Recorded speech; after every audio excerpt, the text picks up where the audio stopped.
But I always remember when I was 16 for Christmas, Father gave me a new shotgun. I always wanted a shotgun, I did. And Christmas Day, I thought after I had my dinner, I'll walk down through the woods. If I see someone in the fire at, proper, but if I don't, I'll go down to the pub and have a drink and come on home again. See? Well, I picked up the dog and the gun, and I hadn't gone more than half a mile before out went the rabbit. First shot, I shot the bugger. Bang! And I got my knife out of the gut and shit, did these stink? And I was pulling guts. You don't want to see a lot of that after Christmas pudding. Then I look up and I seen the vicar coming. Right. I thought if he catch me shooting Christmas Day, he'll give me hell, that bugger will. So I reversed right in the bushes, exactly as I was, gun, rabbit, guts, the lot. I thought, now when he's gone on, I'll go out and go on behind him, see. Well, I think what happened was...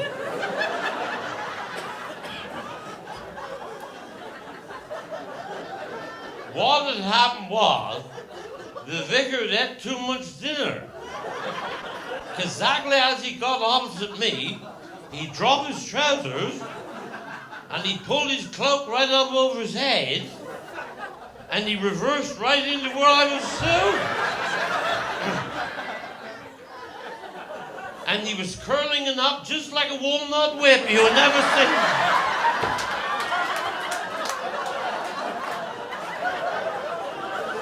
If only I had a hazelnut.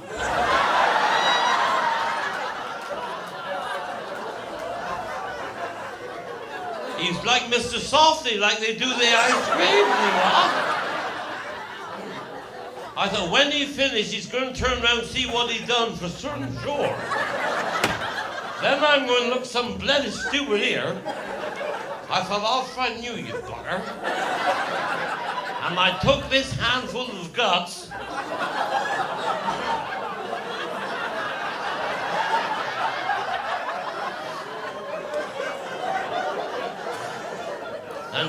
and just dropped that underneath that. He'll think he done that. And I sneaked off and went up to the pub and dropped my gun in the porch. I said, I'll have 2 whiskeys, please, Jack. He said, who's with you? I said, the vicar will be here in just a few minutes.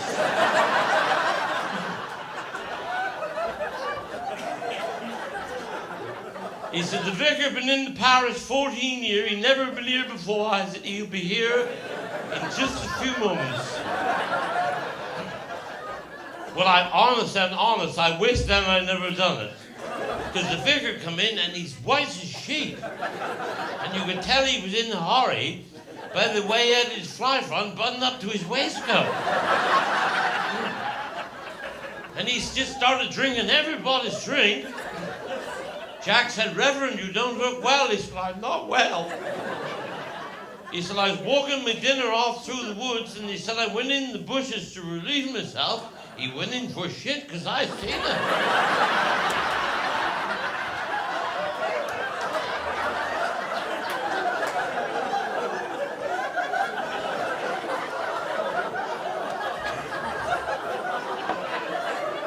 And he said, I had the most terrible accident, Jack. He said, I passed part of my test side. Lucky, he said, I had my walking stick. I've managed now to get most of it back.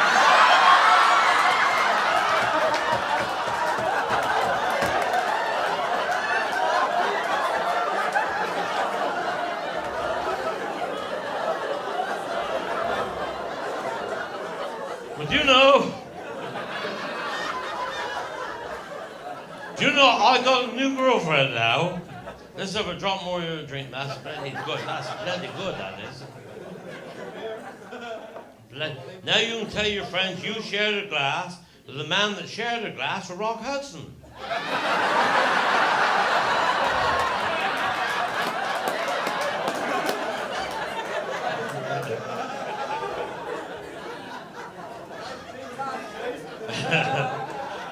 Do you know, I got a new girlfriend now, and you know when you got a new girlfriend, you try to be on your best behavior, don't you? I took her out in the pony and jingle first time out, and you don't know what to say, do you? You don't know what to say. And we was going on for miles, and I thought, well, I didn't know what to say, I didn't. And then the horse lifted up his tail and fought heller. A lump flight out about as big as a Malteser. I never felt so embarrassed in my life. My dear, I said, I don't know what to say. I've never been more embarrassed. All I can do is apologize. She said, well, don't worry, because I thought the horse done it anyway.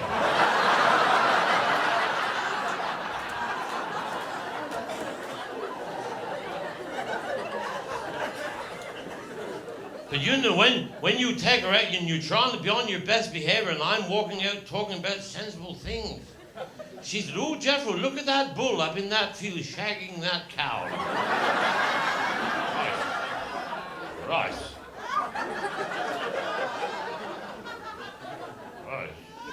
Most of my world, I never noticed that sort of thing. She said, how did that bull know when it's time of the year to do that sort of thing? I said, I don't know, I'm not an authority on that sort of thing. I'm more for gardening and that sort of thing, I am. I said, I think it's something to do with nature. I think she gives off a smell, and when she's smelling right, he gives her a portion. I think that's how it happens. But she said, it's all done with smell. I think, yeah, it's smell, and then he gives, I think it's nature and smell. I think I understand. But I'll ask somebody. And we got outside the pub, and there's two dogs. Oh, she said, look, more shagging. Oh, my God. She said, how does that dog know when it's time to do that? Right. I said, well, is this nature business? She gave off a smell, and he slips her portion. So I understand. She said, well, I think that nature's marvelous. And I got home and kissed her goodnight. I said, when shall I see you again? She said, when your bloody cold get better.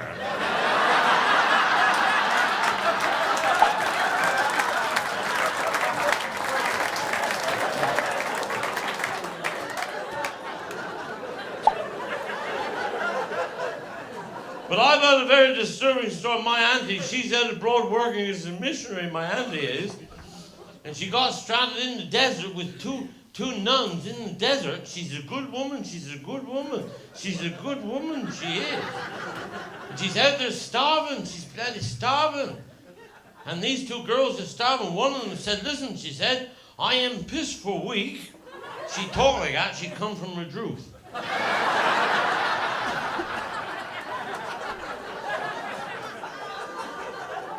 She said, I'm bloody starving. She said, I'm not hungry. My ass is snapping out. The cactus is here. Well, then they said, I got a little bag of flour I've saved. They said there for a fortnight. She said, we'll bake a loaf of bread. If we can only get a little drop of moisture to mix up a bit of dough. She said, perhaps we're going to dig a little pit in the sand and put the flour in. One of us could pass a little drop of water, perhaps in the sand, see, in the flour. But she said, I am pissed for a week. She said, well, we only want a skeet. Well, they dig a pit and put the flour in. She said, Marguerite, could you pass a little drop of moisture?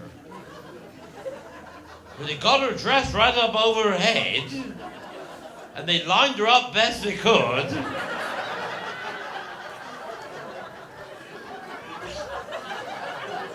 Right aside, let her go. Nothing. Not a dewdrop, nothing. She said, well, force yourself, Marguerite, force yourself. Habba, habba. She even tried with one leg in the air like that. Habba. She said, well, Marguerite, there's no water left in you. She said, Suzanne, perhaps you could pass a little skeet. But she said, I am pissed for a week either. Well, she said, we try. Well, see, they lined Suzanne up, and she forced herself. She went blue in the face, she did. And the veins in the neck stuck out like a microphone wire. Hammer! She said, there's nothing coming through. Well, she said, I can't understand it. If left here. When she said, you two girls have dried right out, I shall have passed a little drop of water. But see, my auntie's a great big woman, see. And they got her dressed right up over her head and they lined her up. But they couldn't tell to a foot where it's going to come from.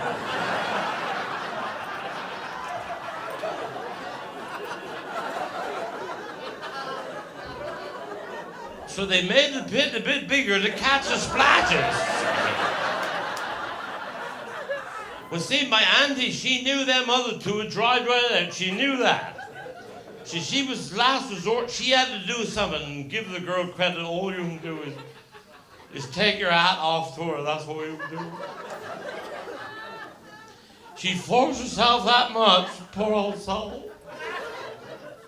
She farted. And she blowed all the flour right out the hole.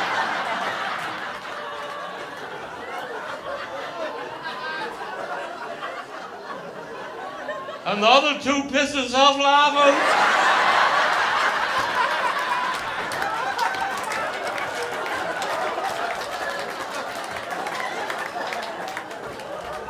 But you know, we was having a long, earlier on, we was all upstairs, Pete Carson, Penny Graham, Mervyn Jen, we were saying what a crazy thing we do for a living. And for 18 years I've entertained the public, and I love people, and I think we all do. And we all need the company of other people, and in my business we see a lot of people. But no matter how much you enjoy the company of other people, everybody, no matter what you do, whether you're a comic, a carpenter, a taxi driver, no matter what you do, everybody needs the solitude of just being on your own for those few precious moments. And last Sunday night, I got back to Cornwall, and I'd been in the theatre working, and I thought what a joy it was at 4:30 in the morning just to be alone. To have no one to influence my thoughts at all was just a complete joy. It was the most beautiful, clear night I think I've probably ever seen in all my life. And I sat alone, I looked, there was 1,000,000 stars in the sky.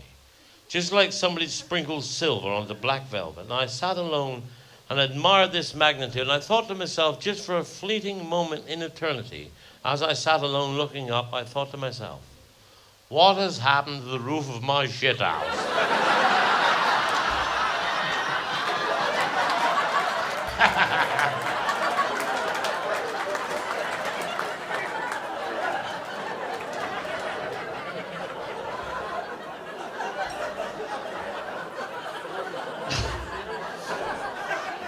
Well, ladies and gentlemen, I'd like to say what a wonderful, wonderful night I've had. Not tonight, another night.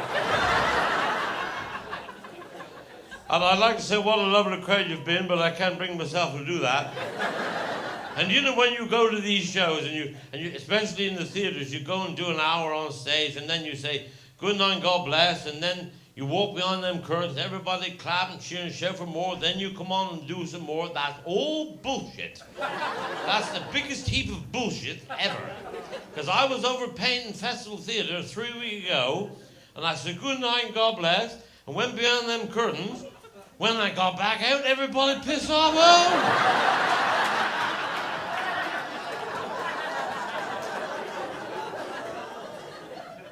Thanks for being a great crowd. You have been a super crowd. And I would like to leave you a little thought. Treat every day of your life like it is your last day on earth. And one day you'll be bloody right. Good night, God bless you. You're wonderful.